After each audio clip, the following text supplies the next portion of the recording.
Right, so we did a little bit of what? That was Saturday Night Wiring we did in here. We have this coming down here to the light switch. So when I flick that on and off, it turns my LED lights, my street light on and off. Got our model train up there going all the way around the tunnel there. Rear Powell rope there. So we got our SE cable here. Normally you'd see this on a power pole, but I tell you what, the way I have this hooked up, it ain't gonna shock you. It's not even dangerous. I mean, to the average person, this looks like an electrocution hazard, but it's not. We got Romex and it's properly grounded. So it comes over here. We got the Romex, which I pulled the L1 wire off. We took the L1 SE wire off the, what was it, 2-aught, something like that. So we got our 2-aught wire here. This is grounded, neutral's grounded. But we have our ground wire, and we have our L1 and neutral. If this is a, what, 3-phase system, single-phase system, 122/40 system. Well, we got a 120 system here, so we got the Romex. Going up to my street light. I tell you what, these LED bulbs here, about, I think they're 3 watts each strand. So that's what, 369, and we got a 3-watt bulb in there. So we got, what, 12 watts, something like that. So we got our Romex coming in, going to L1. Going down to the meter, it's spinning the meter, but 12 watts ain't gonna spin that fast.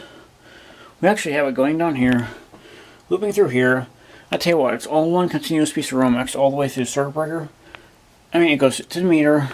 We got one continuous piece of Romex the whole way through here. It comes out there, goes to the outlet, which the lights plug in, and that goes there.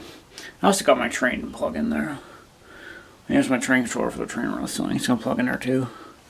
So we could just flick the light switch on and it turns that on and the train on and the light on. And we can just sit there and relax. And I'll tell you what, we just have it going right through the breaker. I mean, you can see it in there.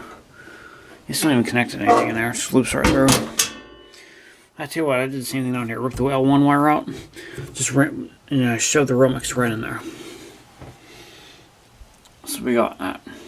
We got a red, white, and black. Yeah, got that. My 10-volt capacitors keep the LED bulbs lit for about 40 hours. We got our analog meter.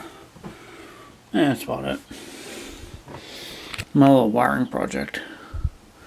Oh, by the way, look at this. There's our neutral wire, triplex glue grip. Goes over here is only what?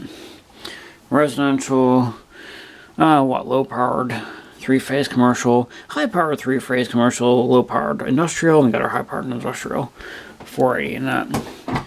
Johnny ball going over there to the 7200. That's about it. I'll tell you what, if you're afraid of electricity, there could be nightmares in here. But I tell you what, everything's grounded properly, it's not going to shock you. I mean, I have everything grounded in here, so, I mean, the live wire and everything's shielded in here. It's not going to do that. Plus, it's ground stuff and induces any current in that. It's just going to go to ground. And plus, I got my antenna down there. That's about it.